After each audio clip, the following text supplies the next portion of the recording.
Hi, hello, and welcome back, my fellow book dragons, nerds, and worms. Go ahead and grab something to drink and a snack, because today we are talking about my fall releases.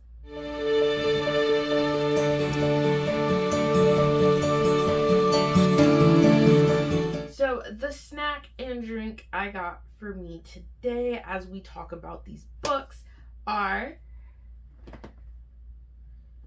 some Dr. Pepper cream and some popcorn and nacho cheese.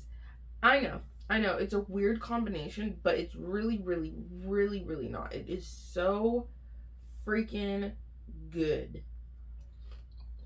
So I discovered this combination when I was with my god sister. We always go to the movies together. Well, when she lived down here, we always used to go to the movies together. So our go-to standard movie theater food list or food order was always a large popcorn, pretzel bites for both of us, nacho cheese, and a drink. So one time when we were at the movies, I thought to myself, instead of wasting the nacho cheese that we have, why not try it with the popcorn? And ever since then, guys,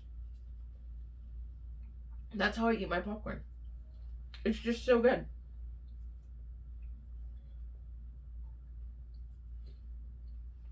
So good. Okay. So with that, before we get into this list of books that are coming out this fall that I just really cannot wait for them to be out, and hopefully for me to read as well. To help me out while filming, I decided to put all the books that I am anticipating for this fall on a Word document. So I have the title of the book and then the synopsis, so I can just read it to you guys and then tell you what I think about it. So without further ado, the first book I can't wait for is Finished by Cherry Isaac. In this book, the Black Waters have been waiting, watching, hungrily for the soul it needs to survive. When small town athlete Avery's morning run leads her to a strange pond in the middle of the forest, she awakens a horde the townspeople of Crooks Falls has long forgotten. So to be honest with you, the synopsis reminds me of an episode of Supernatural, and for that reason alone, I really cannot wait to read this book. I really hope that it has like the same dark, haunting allure that the episode had, because that was a really good episode. This next book, I'll save my thoughts after I read this. It is The Accomplice by Curtis 50 Cent, that's right, Jackson. Nina Adams has always dreamt of becoming a Texas Ranger. She knows the job is dangerous, and as the first Black female, she knows the politics, but she's never encountered a criminal quite like Desmond Bell. He's a Vietnam vet turned thief. He steals more than money. He steals the secrets of the rich and powerful and blackmails them for millions of dollars. This sounds like leverage, but anyway. When Desmond steals from the DeCamps, the wealthiest family in the county, Nina's investigation into the robbery threatens to expose who he is and the criminal enterprise he works for. As the bodies pile up, Nina digs deeper for the truth, putting her life and her career in danger. It's a deadly cat and mouse game between ranger and thief, but to protect their family secrets, the DeCamps won't hesitate to kill them both. Now, 50, I didn't know that you were going to be doing all that. Like, you do enough, boo. Like, you're a rapper, you're an actor, you're a producer of the hit television show Power and all the other ones that follow suit. Now you want to enter into the world of crime fiction? Like, you don't have to. Like, you really, really don't have to. We appreciate it. But you don't have to. So this next book, I generally cannot wait to add to my collection of this author's books, and that is The Academy of Liars by Alexis Henderson. Lennon Carter's life is falling apart. Then she gets a mysterious phone call inviting her to take the entrance exam of Dayton College, a school of magic hidden in a secret pocket of Savannah. Lennon has been chosen because, like everyone else at that school, she has the innate gift of persuasion, the ability to wield her will like a weapon, using it to control others, in rare cases matter itself. After passing the test, Lennon begins to learn how to master her devastating and unsettling power. As Lennon continues in her study, her control grows. She starts to uncover more about the secret world that she has entered into, including the disquieting history of Dayton College and the way her mentor's tragic and violent past interweaves with it. She is increasingly disturbed by what she learns, for it seems that the ultimate test is to embrace ultimate power without succumbing to corruption. And it's a test she's terrified she's not going to pass. So I'm not super into or up to date with dark academia as I would like, but I like anything like Alexis Henderson. Without reading not one of her books is an auto buy for me. So I'm excited for this book to come out, and I'm excited that it's dark academia because you don't really see a lot of those. Maybe I just don't see a lot, but from everything I've seen, you really don't see a lot of those, nor is it talked about a lot. This next book is A Dark and Drowning Tide by Allison Shaft. So earlier this year, I read her other book, A Down Comes the Night, and I loved it, even though I really wish I would have not read it during my birthday month and actually turned around and read it in the wintertime, just because it fits better. Like, the setting of the story fits better for wintertime than it did summertime. But that's neither here nor there. In this book, Lorelai's beloved mentor is murdered in her quarters aboard this ship. The suspects are her 5 remaining expedition mates, each with their own motives. The only person Lorelai knows must be innocent is her long-time academic rival, the insufferable, gallant, and maddeningly beautiful Sylvia Von Wolf. Now in charge of the expedition, Lorelai must find the spring before the murderer strikes again and the coup begins in earnest. Yeah, like, that just sounds interesting. Like, yeah, it sounds really interesting, so I can't wait. And then on top of that, can we just talk about this cover? Like, the cover is honestly the reason why I really want to pick it up, but also because I really loved Allison Shaft's first book, so I can't wait to see what she does in this next one. This next book is called The 13th Child by Aaron A. Craig. Hazel's a young healer navigating a ruthless court to save the life of the king, grappling with a pantheon of gods with questionable agendas as she fights for agency and true love in her own life as the goddaughter of none other than Death himself. So, to be honest with you, if I was related to Death, I would actually be a-okay. Like, I would be a happy camper, especially if it's the Death from Supernatural. The guy, not the girl, because fuck the girl. But, like, the guy, like, he seems really cool, like, reasonable, you know? So, I can't wait to pick up this one. So, this next book is just a blessing from God, and that is Air by Saba Tahir. An orphan, an outcast, a prince, and a killer that is going to bring an empire to its knees. Do we need anything else from that? Like, we should be lining up at midnight at Barnes and Nobles to get this book because it's Saba Tahir. She wrote the Ember and the Ashes series. Like, and she's coming back to fantasy. Like, we're picking it up. No questions asked. We are picking this book up. Okay? This next book is Mobile Home by Rivers Simon. The three Maxwell siblings keep their distance from the lily white gated enclaved outside Dallas where they grew up. When their family moved there, they were the only black family in the neighborhood.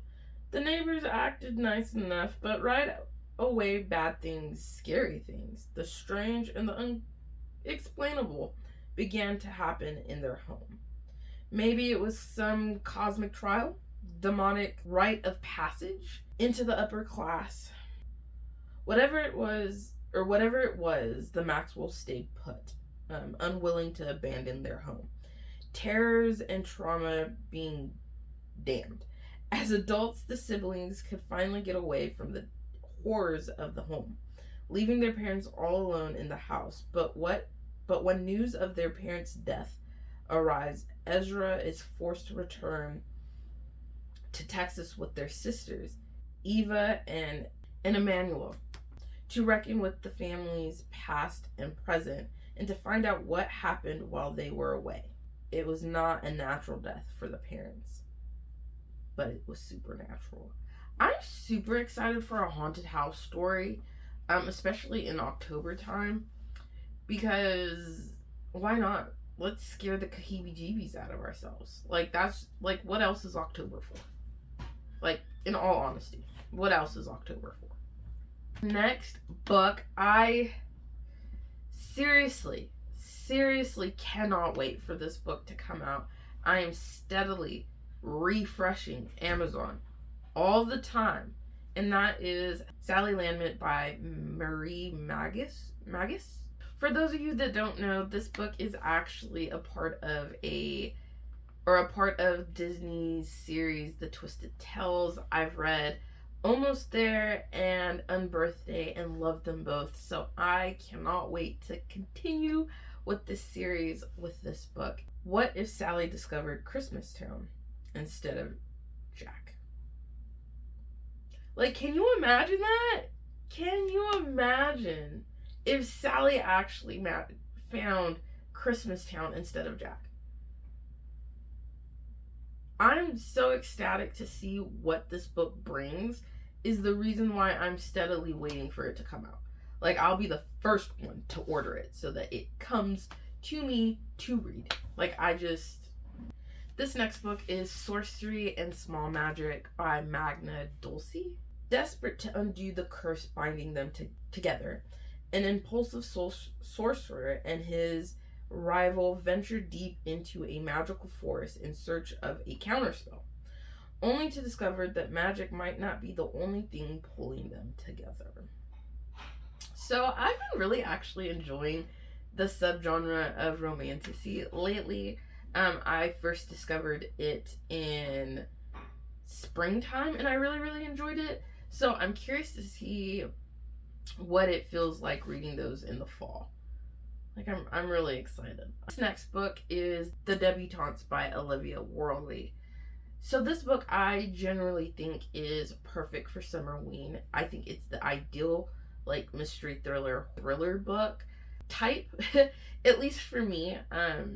When I was younger, I used to watch the premiere every summer of a new season of The Pretty Little Liars, or I think it was The Lion Game during that same time as well. I really enjoyed those type of thrillers during the summertime, and this book just screams that. With the New Orleans elite, the ball is sure to be the social event of the season if they can't avoid another dead queen. When debutante Margaret was found dead the morning after her reign at last year's ball, it was a tragedy, but not a shocking one. Margaret was a wild child with a self-destructive streak, nothing like this year's queen, Lily. With a perfect poised debutante on the throne, everything is going according to plan, until the ball is hijacked by a mysterious figure in a jester costume. But that night, Lily sent a text to her 3 maids on her royal court. Her best friend, Vivian, her boyfriend's sister, Piper, and April, her formal frenemy, asking all of them to meet the next morning, but Lily never showed. On the surface, these 3 debutantes don't have anything in common except their exclusive private school and their ties to the ball. But soon they realize why Lily brought them together. Something dark is lurking beneath the glamorous surface of the debutante world, and it might be the reason she disappeared. And the further the girls dig, the more they begin to suspect that Margaret's death may not have been an accident, and that Lily may be next. See, that just sounds like a freaking Summerween book. Like, yeah, that's a Summerween book. So this next one is just a cover buy for me, but not an actual buy because it hasn't came out yet. But anyway, it is Don't Let the Forest In by C.G. Drews. Once upon a time, Andrew had cut out his heart, given it to this boy, and he was very sure Thomas had no idea that Andrew would do anything for him, protect him, lie for him, kill for him. What the fuck? Like, that's all I have to say. What in the actual fuck is this book? And I need to get it now. I need to read it because what? Huh? Okay. Next book is Snow Drowned by Jennifer D. Lyle. Strange saying on Fall Island. If you're not careful, the snow will get you. Gracie has lived on Fall Island her whole life and knows there's some truth to those words. Fall's snowstorms have a spooky way of claiming people, making them disappear without a trace, or driving them mad. Now, with a 100-year storm approaching, most of the Fall residents have fled to the mainland. But not Gracie. Left behind by her physician father, she braces for landfall. Gracie's not the only one left behind. Her classmate, Joseph Westcott, descendant of the legendary pioneer who founded Fall Island, has stayed too. After a chance encounter, the two stumble across something more unsettling than the snow. A ritualistic mutilated corpse. By night, as the snow begins to fall, it becomes clear that whoever, or whatever, murdered the man they found has their sights set on Gracie. Seeking refuge at Westcott Manor, Gracie feels safe surrounded by dozens of local hunkered down in a huge house. But as the storm assaults the island, Gracie discovers secrets that have been kept since fall has settled. If she can't uncover the hidden history and terrifying truth about Fall Island before the storm ends, she's the next to disappear in the snow. I don't know what it is about horror stories in the snow, but they give you like this beautiful, gruesome, beautiful thing to read. Like horrifyingly beautiful is the only way I can like describe horror books in the wintertime. They're horrifyingly beautiful, and I really can't wait to get my hands on this because it just sounds great. Like they're in the blizzard and like someone's murdering people and you gotta figure it out. The last book on this list is Below Deck by Jan Gaesly. It was supposed to be the best ever girls trip. 5 days, 4 friends, 1 luxurious yacht, and no parents. But on the final night, as the yacht cruises the deep dark water between Florida and Grand Man, 18-year-old Gazelle vanishes. She's nowhere to be found the next morning, even after a frantic search, until security footage surfaces showing Maggie pushing her over the edge.